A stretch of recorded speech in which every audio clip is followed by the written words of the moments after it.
Slip ডিস্কে যেটা most common complain সেটা হচ্ছে কোমরে ব্যথা। কোমরে ব্যথাটা হচ্ছে ইনিশিয়াল স্টেজেতে।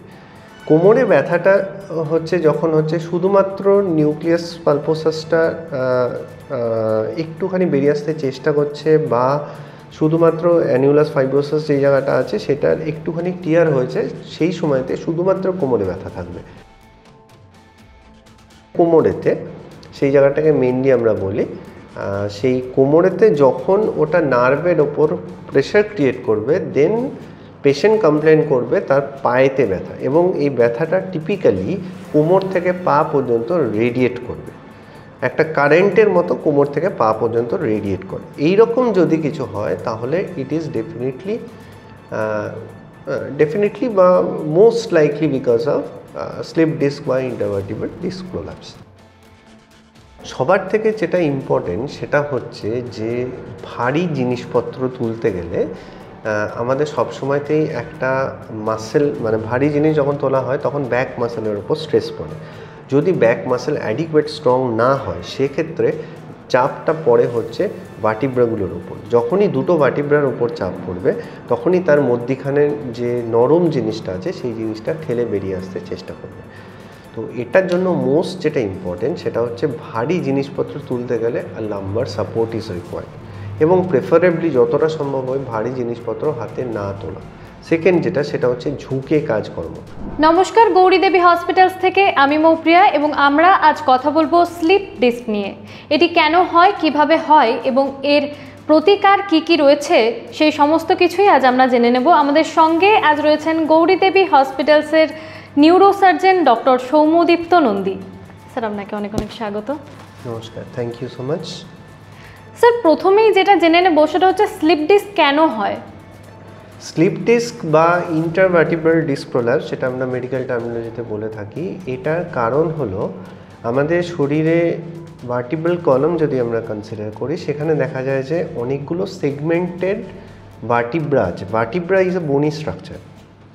তো ভার্টিব্রা যেগুলো সেগুলো সেগমেন্টেড থাকে, এবং দুটো ভার্টিব্রার মধ্যে যে জায়গাটা থাকে সেটাকে ইন্টারভার্টিব্রাল স্পেস বলে, এবং সেই ইন্টারভার্টিব্রাল স্পেস অকুপাই করে ইন্টারভার্টিব্রাল ডিস্ক। ইন্টারভার্টিব্রাল ডিস্কে কেন হয় বুঝতে গেলে তার অ্যানাটমিটা একটুখানি জানতে হবে। সেটা হচ্ছে দুটো ভার্টিব্রার মাঝখানে যখন ডিস্কটা আছে তার পেরিফেরাল এরিয়াতে একটা শক্ত ফাইব্রাস স্ট্রাকচার থাকে, যেটাকে আমরা অ্যানিউলাস ফাইব্রোসাস বলি, এবং মধ্যিখানে একটা সফট স্ট্রাকচার থাকে যেটাকে আমরা নিউক্লিয়াস পালপোসাস বলি। স্লিপ ডিস্ক হচ্ছে এই নিউক্লিয়াস পালপোসাসটা বালজ আউট করে, অথবা বাইরের যে অ্যানিউলাস ফাইব্রোসাসটা আছে সেটা রাপচার হয়ে গিয়ে বাইরে বেরিয়ে আসে। এই জিনিসটাকে আমরা স্লিপ ডিস্ক বা ইন্টারভার্টিব্রাল ডিস্ক প্রোল্যাপস বলি থাকি। ইন্টারভার্টিব্রাল ডিস্ক প্রোল্যাপসে অনেক গ্রেড আছে, যেমন প্রথমেতে অল্প বালজিংই থাকে, তারপরে অ্যানিউলাস ফাইব্রোসাসটা প্রিজার্ভ থাকে, এবং তার বাইরেতে অ্যাজ সাচ নিউক্লিয়াস পালপোসাসটা বেরিয়ে আসে না, কিন্তু বালজিং হওয়ার জন্য নার্ভের ওপর কম্প্রেশন হয়। ফাইনাল স্টেজেতে এই নিউক্লিয়াস পালপোসাসটা অ্যানিউলাস টিয়ার করে বাইরেতে বেরিয়ে আসে এবং নার্ভের ওপর কম্প্রেশন করে। অনেক সময়তে এটা এক্সট্রুডেড হয়ে যায়, উপরে বা নিচেতে চলে আসতে পারে। সো এটা কারণ কেন হয় যদি বলতে হয় তাহলেতে হচ্ছে এই নিউক্লিয়াস ফাইব্রোসাসটার উইকনেসের জন্য, এবং এই নিউক্লিয়াস ফাইব্রোসাসের উপর যে কম্প্রেসিভ ফোর্সটা পড়ছে বিভিন্ন কারণবশত, সেইটা হওয়ার জন্য। এই যে স্লিপ ডিস্ক হচ্ছে, তো সাধারণ মানুষ বুঝবে কি করে? স্লিপ ডিস্কে যেটা মোস্ট কমন কমপ্লেইন সেটা হচ্ছে কোমরে ব্যথা। কোমরে ব্যথাটা হচ্ছে ইনিশিয়াল স্টেজেতে। কোমরে ব্যথাটা হচ্ছে যখন হচ্ছে শুধুমাত্র নিউক্লিয়াস পালপোসাসটা একটুখানি বেরিয়ে আসতে চেষ্টা করছে, বা শুধুমাত্র অ্যানিউলাস ফাইব্রোসাস যেই জায়গাটা আছে সেটার একটুখানি টিয়ার হয়েছে, সেই সময়তে শুধুমাত্র কোমরে ব্যথা থাকবে। পরেতে যখন নার্ভের ওপর, নার্ভ বলতে আমরা বলতে চাইছি যে নার্ভগুলো পায়েতে সাপ্লাই দেয় স্পেসিফিক্যালি। স্লিপ ডিস্ক দেখুন সব জায়গাতে হতে পারে, সার্ভাইকাল রিজনেও হতে পারে, কোমরে লাম্বার রিজনেতেও হতে পারে, ডরসাল রিজনে is not very much common, but mainly যেটা দেখা যায় কোমরেতে, সেই জায়গাটাকে মেনলি আমরা বলি সেই কোমরেতে যখন ওটা নার্ভের ওপর প্রেশার ক্রিয়েট করবে, দেন পেশেন্ট কমপ্লেন করবে তার পায়েতে ব্যথা, এবং এই ব্যথাটা টিপিক্যালি কোমর থেকে পা পর্যন্ত রেডিয়েট করবে, একটা কারেন্টের মতো কোমর থেকে পা পর্যন্ত রেডিয়েট করে। এই রকম যদি কিছু হয় তাহলে ইট ইজ ডেফিনেটলি বা most likely because of slip disc বা ইন্টারভার্টিব্রাল ডিস্ক প্রোল্যাপস। এই যে স্লিপ হওয়া ডিস্ক, এটা কি আবার আগের জায়গায় ফিরে যেতে পারে নাকি এটা ওই জায়গাতেই থেকে যায়? ভেরি রেয়ার কেসেতে আমরা পাই যে ডিস্কটা এক্সক্লুডেড যেটা হয়েছে সেটা নিজে থেকে রিজলভিউশন হয়ে যায়, ভেরি রেয়ার কেসেতে। বাট ইউজুয়ালি এটা আগের জায়গাতে ফিরে যায় না। যেটা হয় সেটা হচ্ছে গ্র্যাজুয়ালি এটা প্রোগ্রেস হতে থাকে এবং নিউরাল স্ট্রাকচারের উপর কম্প্রেশন গ্র্যাজুয়ালি বাড়তে থাকে। কোনো সময়তে দেখা যায় যে পরে স্ক্যান যদি আমরা করি, অনেক সময়তে দেখা যায় যে জিনিসটা পাওয়া যাচ্ছে না। স্লিপ ডিস্কটা বুঝতে গেলে আমাদের এমআরআই করতে হয়, তো এমআরআইতে অনেক সময় দেখা যায় যে পরেতে ডিস্কটা পাওয়া যাচ্ছে না। এক্ষেত্রে আমাদের সবসময়তেই মনে রাখতে হবে দেয়ার ইজ এভরি পসিবিলিটি যে এই প্রোল্যাপস ডিস্কটা উপরে বা নিচেতে মাইগ্রেট করে গেছে। So that is one of the reason যে এই সময়তে পাওয়া যায় না। খুব কম ক্ষেত্রে, বাট হয় না নয়, খুব কম ক্ষেত্রে ইট মে সেলফ রেজলিউট। হ্যাঁ, অনেক ক্ষেত্রেই শুনি যে এমআরআই রিপোর্টে ডিস্কটা খুঁজে পাওয়া যাচ্ছে না বা দেখা যাচ্ছে না। খুব কম ক্ষেত্রে হয়, বাট ইট ইজ পসিবল যে সেলফ রেজলিউশন হয়ে গেছে। যদি স্লিপ হওয়া ডিস্ক আগের জায়গায় না ফেরে তাহলে রোগী সুস্থ কিভাবে হবে? স্লিপ ডিস্কের কতটা গ্রেডেশন হয়েছে, ডিস্কটা কতটা স্লিপ করেছে তার উপর ডিপেন্ড করে, এবং অ্যাসোসিয়েটেড পেশেন্টের কমপ্লেন কি তার উপর ইউজুয়ালি ডিটারমাইন করে আমাদের ম্যানেজমেন্ট। ইনিশিয়ালি অলওয়েজ আমরা ট্রাই করি কনজারভেটিভ ম্যানেজমেন্টে, মানে ওষুধপত্র দিয়ে ডিস্কে পেশেন্টের যা কমপ্লেন আছে সেটাকে ঠিক করতে। যদি পেশেন্ট সিমটোমেটিক্যালি খুব ভালো মতো রিলিফ পেয়ে যায়, then we stick to the conservative plan. But obviously patient has to undergo some lifestyle modification, and also there is possibility that further কেসেতে সার্জারি লাগতে পারে। when যখন দেখা যায় যে স্লিপ ডিস্কের কারণেতে পেশেন্টের পেন যেটা সেটা ওষুধপত্র দিয়ে কমছে না, ইনট্র্যাক্টেবল পেন, অথবা যদি দেখা যায় যে ওষুধপত্র খেলে সাইড এফেক্ট দেখা দিচ্ছে, সেক্ষেত্রে অনেক সময়তে আমাদেরকে সার্জারি করতে হয়। এবং মোস্ট ইম্পর্টেন্ট যেটা হচ্ছে পেশেন্টের যদি কোনো ইউরিনারি কমপ্লেন দেখা যায়, ইউরিনারি বা জনিত ইউরিনের কোনো সমস্যা বা স্টুল জাতীয় কোনো সমস্যা, অথবা যদি কোনো মাসেল উইকনেস দেখা যায়, সেক্ষেত্রে আমাদের সার্জারি ইজ আ মাস্ট। সেক্ষেত্রে নার্ভের ওপর কম্প্রেশনটা অনেকটাই বেশি হয়ে গেছে, অ্যান্ড উইচ লাইক যদি আমরা বেশি দিন ওটাকে সেই জায়গাতে রেখে দিই, those conditions will not revert to the original. যেমন আমাদের ধরা হয় যে ইউরিনারি ইনকন্টিনেন্স যদি ডেভেলপ করে, সেক্ষেত্রে within 48 hours is the ideal time যেই সময়তে আমাদের সার্জারি করা উচিত। So it is an emergency যদি কাউরি ইউরিনারি ইনকন্টিনেন্স ডেভেলপ করে due to the slip disc. Obviously there may be other causes also, but if it is due to the slip disc, within 48 আওয়ার্সে ideally আমাদের operate করা উচিত। এবং সেটা যদি more than 10 days হয়ে যায়, সেক্ষেত্রে দেখা যায় যে মোস্ট অফ দ্য টাইমস আগের স্টেজেতে ফেরত আসে না, মানে ইউরিনারি ইনকন্টিনেন্সটা পুরোপুরি ভালো হয় না, হয়তো কিছুটা ইমপ্রুভ হয় কিন্তু পুরোপুরি ভালো নাও হতে পারে। So it becomes an emergency. এছাড়াও যদি মাসল উইকনেস কিছু দেখা যায়, যেমন পায়ে মুভমেন্টে কোনো উইকনেস আছে, অথবা পায়ের আঙুলগুলো নাড়াতে কোনো অসুবিধা হচ্ছে, বা হাঁটতে চলতে গেলে পায়েতে কিছু দূর চলার পরেতে বসে পড়তে হচ্ছে পেশেন্টকে পায়ে উইকনেসের জন্য, then it is an absolute indication for surgical management. এই সার্জারি যে বলছেন, সার্জারির পর কি রোগী পুরোপুরি সুস্থ জীবনযাপন করতে পারে? এইটা অনেকের মনেই ধারণা আছে যে অপারেশন করার পর রোগী পুরোপুরি সুস্থ হয় না বা ইমপ্রুভমেন্ট হয় না। এই ধারণাটা আমি বলবো পার্শিয়ালি ভুল। কেন বলছি? সেটা হচ্ছে যে অনেক ক্ষেত্রেই যেটা দেখা যায় সেটা হচ্ছে যে নার্ভের কম্প্রেশনের পরেতে কিছু, মানে একটা নার্ভের মধ্যে কোটি কোটি নার্ভ ফাইবারস থাকে, কিছু নার্ভ ফাইবার অনেক সময়তে পার্মানেন্টলি ড্যামেজ হয়ে যায় বিকজ অফ কম্প্রেশন। সেক্ষেত্রে সেই নার্ভ ফাইবারগুলোর জন্য কিছুটা সমস্যা থাকতে পারে, বাট মোস্টলি যেটা হয় যে যখন আমাদের অপারেটিভ ইন্ডিকেশন থাকে সেই সময় যদি অপারেশন করা হয়, রোগী কিন্তু বেনিফিটেড হয়। 100% বেনিফিটেড হবে কি না সেটা সবসময়তে গ্যারেন্টি দেওয়া যায় না। তবে মোটামুটি রোগীর যে কমপ্লেনগুলো থাকে ম্যাক্সিমামটাই কেটে যায় যদি ওষুধপত্রের প্রয়োজন পড়ে খুব মিনিমাল ডোজে, বা lifestyle modification and along with physiotherapy patient কিন্তু সুস্থ স্বাভাবিক জীবনযাপন করতে পারে। অবশ্যই দেখতে হবে যে উইদিন আ স্পেসিফাইড টাইম, যেমন আমি আগেতে বললাম, যেটা যদি ইউরিনারি ইনকন্টিনেন্স ওয়ান্স ডেভেলপ করে যায় then we have to operate quickly. যদি বেশি দিন ওয়েট করে রোগী, কোনো কারণবশত যদি আসতে দেরি হয় বা ডক্টর যদি অপারেট করতে খুব তাড়াতাড়ি অপারেশন না হয়, সেক্ষেত্রে অনেক সময়তে যেমন কমপ্লেনটা পারসিস্ট করতে পারে। কিছু কিছু রোগীর ক্ষেত্রে কি দেখা যায় এরকম যে বারবার স্লিপ ডিস্ক হচ্ছে? বারবার স্লিপ ডিস্ক হতে পারে। দেখুন, স্লিপ ডিস্কের অপারেশন অনেক ভিন্ন ধরনের হয়।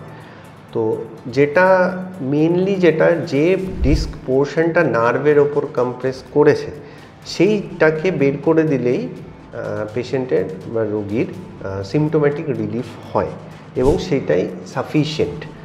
কিন্তু যেটা হয় যে একটা নার্ভ যে ইন্টারভার্টিব্রাল স্পেসের মধ্যে পুরো ডিস্ক মেটেরিয়াল যদি না বের হয় কোনো সময়তে, সেটা অনেক সময়তে হতে পারে যে অ্যাডহেশন হয়ে আছে বা সেই সময়তে করা যায়নি, বেরোয়নি অপারেশনের সময়তে, সেক্ষেত্রে সেই জিনিসটা পরেতে ডিস্ক হতে পারে সেম লেভেলেতে, কিন্তু that is rare possibility. Maximum ক্ষেত্রেই সেম লেভেলেতে প্রবলেম অতটা হয় না।